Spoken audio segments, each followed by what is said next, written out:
from the campus of Washington and Lee University with news for Rockbridge County. This is the Rockbridge Report. Welcome to the Rockbridge Report.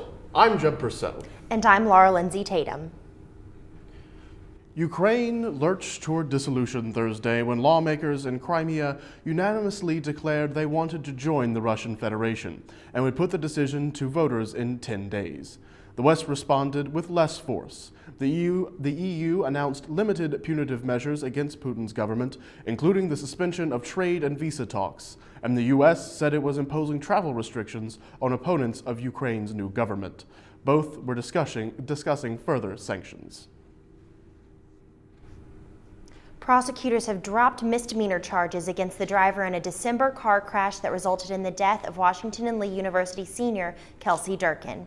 Instead, they will proceed against 21-year-old Nicholas Hansel with the more serious charges of involuntary manslaughter and maiming while driving under the influence of alcohol or drugs. A grand jury is scheduled to consider indicting Hansel on the charges when it meets May 5th. Hansel was charged after the accident with driving under the influence and refusal to take a blood or breathalyzer test. Republicans are dismissing President Barack Obama's new $3.9 trillion budget as nothing more than a Democratic manifesto for this fall's congressional campaigns. But the fiscal plan is taking hits from another quarter, too. Anti-deficit groups. CNN's Paulo Sandoval has the story. Before addressing the crisis in Ukraine, the president focused on the unveiling of its fiscal year 2015 budget in remarks in Washington. In my State of the Union address, I laid out an agenda to restore opportunity for all people, to uphold the principle that no matter who you are, no matter where you started, you can make it if you try here in America. Tax breaks for low and middle-income workers are key components of the president's $4 trillion proposal. He wants to raise the tax burden on the rich to cover the cost of those breaks and reduce deficits. It also builds on that progress with what we're calling an Opportunity, Growth, and Security Initiative that invests in our economic priorities in a smart way that is fully paid for by making smart spending cuts and closing tax loopholes that right now only benefit the well-off and the well-connected. Republicans were quick to fire back at the president's plan. In a statement, House Speaker John Boehner said, quote, "The president has offered perhaps his most irresponsible budget yet." He added, American families looking for jobs and opportunity will find only more government in this plan. Spending too much, borrowing too much, and taxing too much. It would hurt our economy and cost jobs. Boehner also fears the safety nets and retirement security programs critical to millions of Americans would be jeopardized. The battle for a budget moves to Congress now, where some experts believe the proposal faces a slim chance of approval. In Washington, I'm Paulo Sandoval reporting. Lexington and Rockbridge County officials want more answers from the Virginia Horse Center before they will consider increasing the local lodging tax. The Horse Center asked for the 1 cent on the dollar hike to help pay off its $11 million debt. But Lexington City Council members and Rockbridge County supervisors weren't satisfied with a presentation February 24th from Horse Center Executive Director Catherine Truitt. They gave her 2 weeks to provide more information about the Horse Center's budget and business plan. When they get that information, they say, they will meet again to consider the request. It's been hard to miss the construction sites on Main Street lately. 3 new hotels are coming to Lexington, but the biggest of them will not be open in time for Washington and Lee University and Virginia Military Institute graduations in May. The other 2 hotels, the Georges, will occupy 2 other historic buildings, the Alexander Winthrop House and McCampbell Inn. Ringa Kamau has the story. Ugo Benincasa says work on the Robert E. Lee Hotel is about 70% done, and he hopes the hotel will be open by late June. We were trying to make things happen for graduation, for business purpose, but we won't be able to do it because it's a big project. The hotel will include an Italian restaurant, 3 condos on the top floor, and 39 rooms. Benincasa says the hotel also has a conference room that people can rent for weddings and other events. Benincasa received tax breaks and a forgivable loan from the city totaling about $500,000. The city also helped him purchase a parking lot behind the building. We did debate it, but I think people were more ready to do that kind of thing because we needed something in our downtown.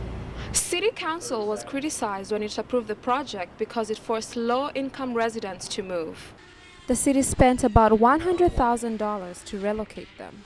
It was a very difficult decision as to whether or not to move them out. And it is true that you don't want your most prominent building in town to not be making money, but to be rented to low-income people. For the Rockbridge Report, I'm Moringa Kamau. Reservations are being accepted and the hotel is already booked for both VMI and WNL's Parents Weekend in the fall. Thomas Burke, spokesperson of the George's Inns, promises an announcement about the project in a couple of weeks. Renowned primatologist Jane Goodall will speak at Washington and Lee University tonight. The student-run Contact Committee issued tickets for the free event because it expected a full house. Some tickets will be issued at the door at 7 o'clock for the 7:30 address in Lee Chapel. Goodall will also meet in a smaller session with students interested in her work. She has been widely honored for her groundbreaking studies of chimpanzees and other apes. Goodall has announced she will retire next year. Coming up on the Rockbridge Report, friends and family are mourning the death of a founder of a local baseball team. And Courtney Lewis will be here to tell us how the weather is looking for the next week. Weather conditions have gotten nicer in Lexington this week, but will they continue to get better over the weekend? Stay tuned with the Rockbridge Report.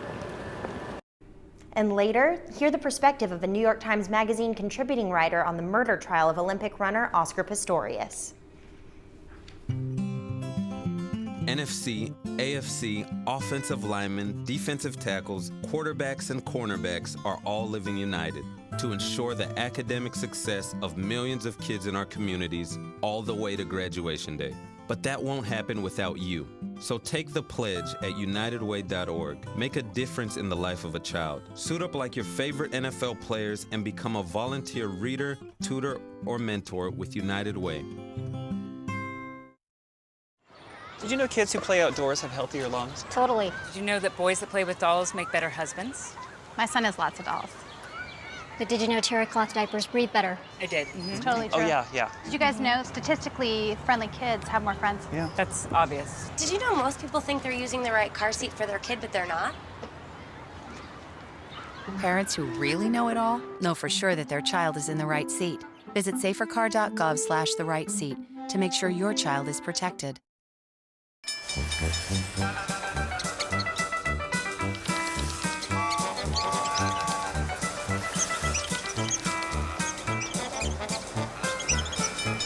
Eight, 7, 6, Kids will spend 5, 15 minutes 4, watching online videos like this one. 2. Brushing for 2 minutes now can save your child from severe tooth pain later. 2 minutes twice a day. They have the time. Ever wonder what makes us, the Smurfs, so happy? The forest, of course. This is where we, along with the beautiful forest creatures, make our home with beautiful plant life, clean water, and endless adventures. It's a place to celebrate. So discover the forest with your family today. Visit discovertheforest.org to find a forest near you. Friends and baseball fans are mourning the loss of the man who helped bring the Rockbridge Rapids team to our area. Ken Newman died of cancer Sunday. He was 64. A graduate of Washington and Lee University, he was honored during the funeral services today at Trinity United Methodist Church in Lexington. Newman earned wide praise for his volunteer work and community involvement. His family is asking local residents to make donations in his name to the Rockbridge Area Relief Association's food pantry. Rockbridge County and Lexington schools missed another day because of a snowstorm that hit the Rockbridge area on Monday. County schools have lost a total of 12 days this year. The county will have to make up 8 of the missed days according to Code of Virginia requirements. School is now scheduled to end on June 12th instead of June 6th. But Lexington schools have missed only 5 days. The city will make up 1 day on June 16th. The storm dropped 4 inches of snow, and this winter's snow removal could cost the state about twice as much as the Virginia Department of Transportation expected. Winter weather returned to Lexington this Monday, canceling classes at Washington and Lee and burying students under several inches of snow. Rockbridge County wasn't the only area to experience extreme weather. CNN's Polo Sandoval has more. Snow clearing crews are about all you'll see at work at the nation's capital. A late-season winter wave forced most government offices in Washington to close Monday. It's been that kind of winter this year, right? The Supreme Court was the exception. It stayed open as temperatures took a tumble, one of the only open landmarks for visitors like Robert Marinelli, visiting from Florida. I wouldn't want to live here and shovel it. Definitely not. This is not the weather I'd like to permanently live in. A lot of our kids on our trip, we have 54, and a lot of them have never seen snow. The system that swept through the Northeast is part of a massive storm that spread from coast to coast. It brought rain and mudslides in the west. Icy conditions caused a 34-mile traffic jam south of Dallas. Travel troubles also returned to some of the nation's busiest airports on the East Coast.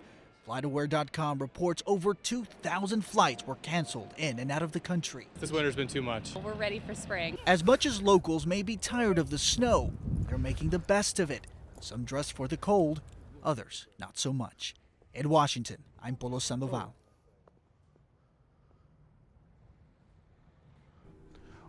Well, I heard we might be expecting some warm weather this weekend. I certainly hope so. Courtney Lewis is here to tell us when spring will finally get here. Courtney, can we expect to enjoy some warmer temperatures this weekend? Thanks, Laura Lindsay. This week has been pretty crazy for weather here in Lexington. If we take a look at current conditions, however, it's about 33 degrees right now. Temperatures may go down to the low 20s later tonight, and around midnight there's about a 40% chance of snow and sleet that may carry over into Friday morning. If we take a look at our regional conditions are pretty consistent throughout the county right now and throughout this part of Virginia. Up in Charlottesville all the way down to Roanoke, it's about 30 degrees or the high 20s.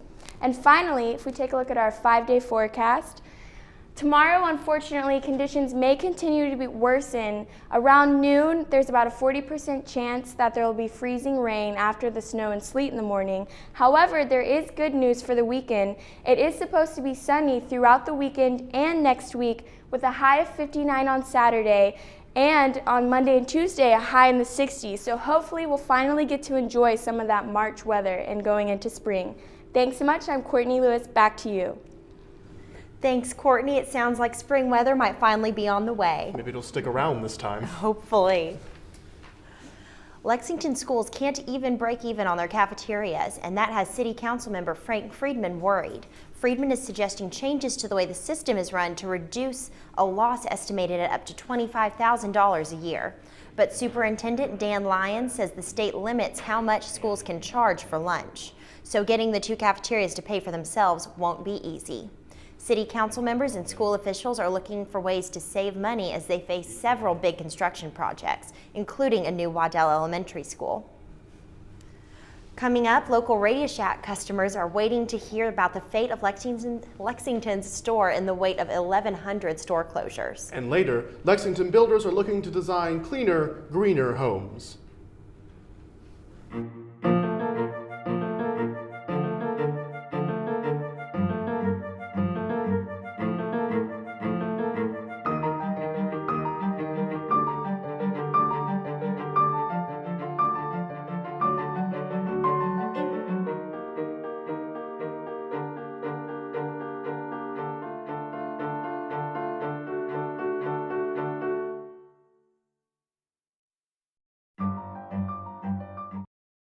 So what you want to do is, have you already enrolled? You're doing fine.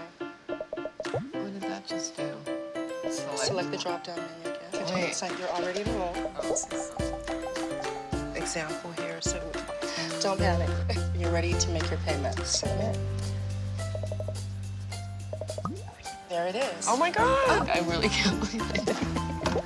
That's awesome. Good for you.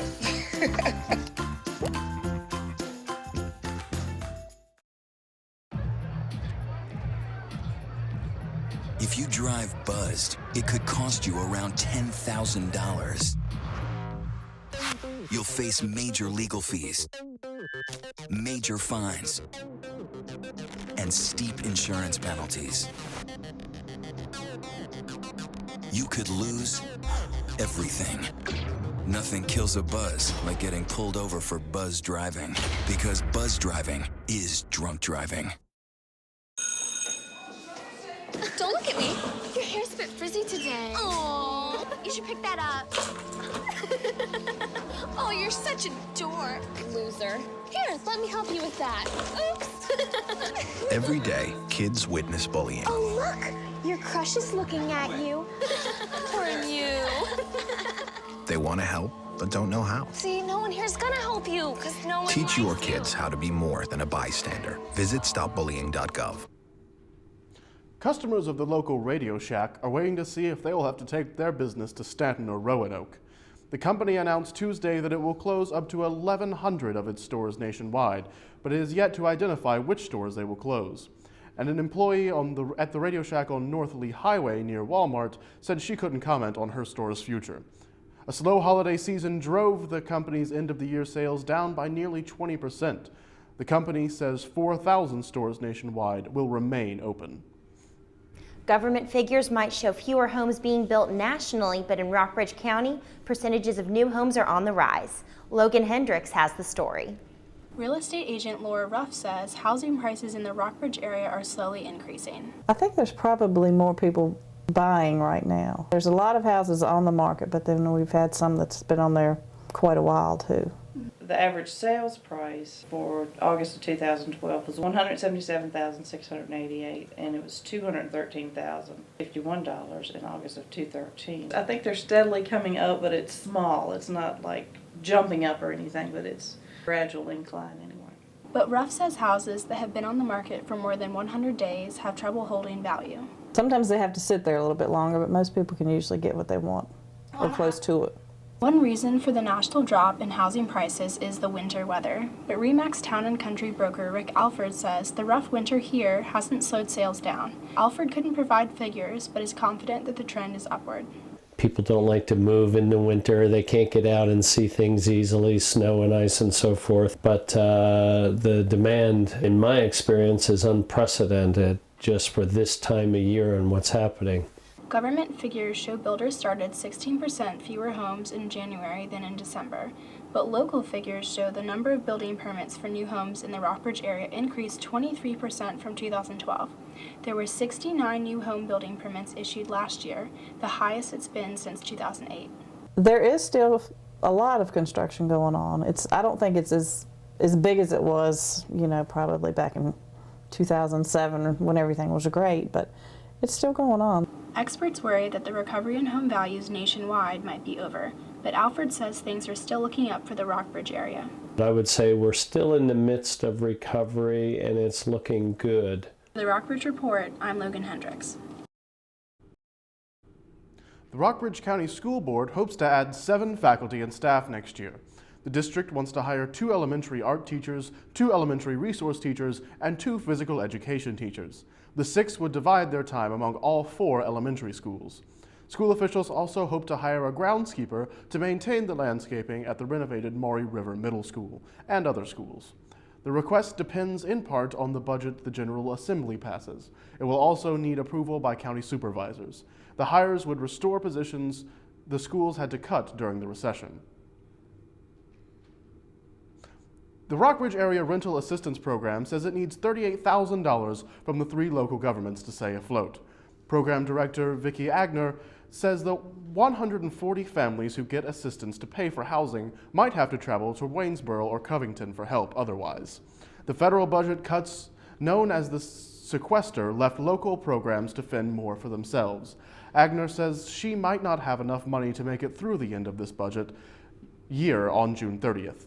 Lexington City Manager John Elstad says he'll recommend giving the program the full $5,000 Agner is asking of the city. Next, we'll tell you how local teams fared this week and about a favorite faculty member who just welcomed a new member to his family.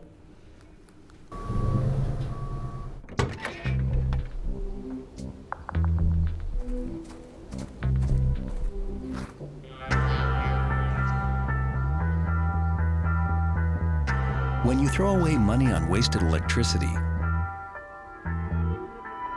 you're throwing away everything you could have bought with it.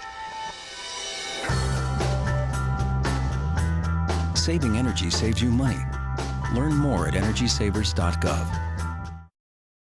2 outs with a runner on first base. Now the big guy comes up to bat, hitting .342 with 92 RBIs and 36 homers. First pitch is fouled between the back.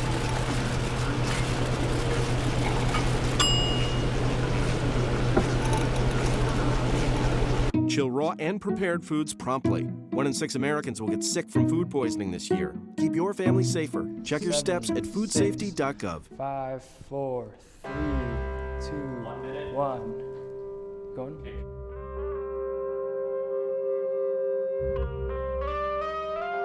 7,000 high school students drop out every school day. That's a line of desks, more than 4 miles long.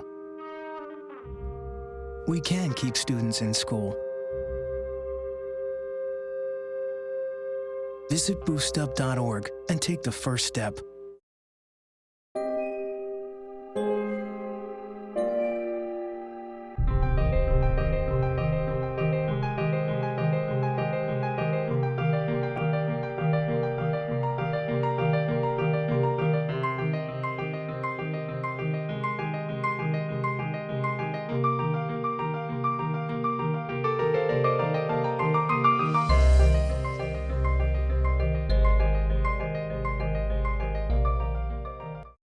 Virginia gets high marks for environmentally friendly buildings from one builders group, but local contractors and architects aren't paying much attention to the state's #3 ranking by the United States Green Building Council.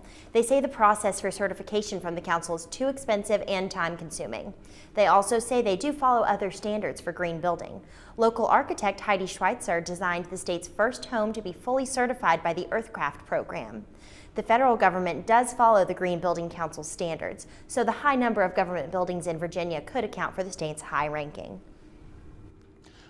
The trial of Olympic runner Oscar Pistorius began Monday in South Africa. Pistorius is accused of murdering his girlfriend last February. New York Times Magazine contributing writer Michael Sokolov was on Washington Lee's campus this Monday and sat down with reporter Margaret Volsky to share his perspectives on the trial. Sokolov profiled Pistorius for a magazine piece prior to the crime. In mind, Oscar surely was going to hurt himself, because you can't live like this. You can't live that much on the edge without having an accident. The murder trial of Oscar Pistorius opened Monday in South Africa. Prosecutors say the 27-year-old double amputee Olympic runner shot and killed his 29-year-old girlfriend, Riva Steenkamp, in early 2013. Michael Sokolov profiled Pistorius extensively for a piece he wrote for the New York Times Magazine prior to the crime. It didn't occur to me that Oscar would hurt somebody else because I didn't see that malice in him. Steenkamp was a model and television personality. She was shot 3 times through a bathroom door and pronounced dead shortly thereafter. Pistorius says he confused her for an intruder and fired the shots in self-defense. It's an awful thing to have done, even if you believe his story. Pistorius pleaded not guilty to charges of murder and illegal possession of ammunition.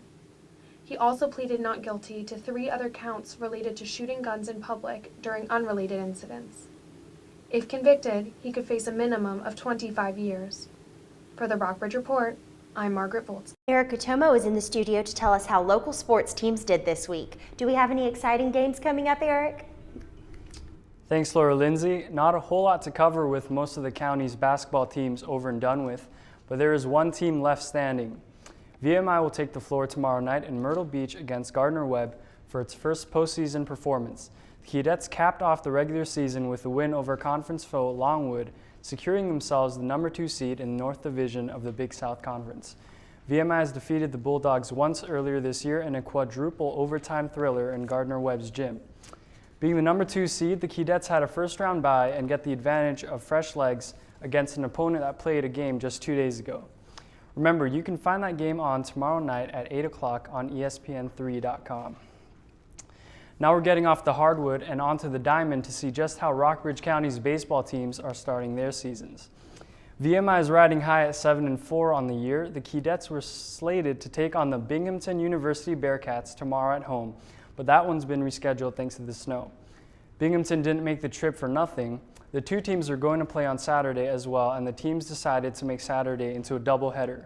First pitch of the game is at 1, with the second game to be announced after that. Washington Lee's baseball team shuffled the game around as well. The Generals were supposed to play Bridgewater at home yesterday, but the snow canceled that. Don't worry, the blue and white are still taking the field this Saturday, and that's another doubleheader. The Generals will play the Yellow Jackets of Randolph-Macon on Saturday. Macon has had a rough start at 5-6 overall, but have won 3 of their last 4. W&L has an 8-2 mark, largely in part to a 6-game winning streak that has seen them score an average of 10 runs per game. The Generals and the Yellow Jackets play this Saturday at Captain Dick Smith Field. The first game starts at 1, with the second to follow at 3. SVU's baseball schedule proves BV wasn't immune to the bad weather. Yes, the Knights postponed their game against Frostburg State that was scheduled for yesterday. SVU will continue the doubleheader trend, though, taking on Pentec at home tomorrow. The Knights are in a slot at 1-7 and are looking to bounce back against a Wildcat team that is playing its first game of the season. The first game starts at noon tomorrow, with the second scheduled for 2. The county's college women took to the field too, but for a different sport. Women's lacrosse is underway, and Washington and Lee's and SVU's teams are both in action this week. W&L's women are on the road Saturday against Salisbury. The Generals are 4-1 overall, while the Seagulls are coming in undefeated at 3-0, fresh off of a 17-9 victory over Catholic. Washington and Lee's women are ranked number 19 in the country, according to the NCAA, while Salisbury holds the top spot at number 1 overall. The Generals and Seagulls will face off Saturday at 1. SVU is at Randolph today to take on the Wildcats. The Knights women's lacrosse team is 1-1 overall, but is coming off a 9-1 victory over Hollins. Randolph has one more game under their belts at 2-1, including a win over Washington and Lee's squad.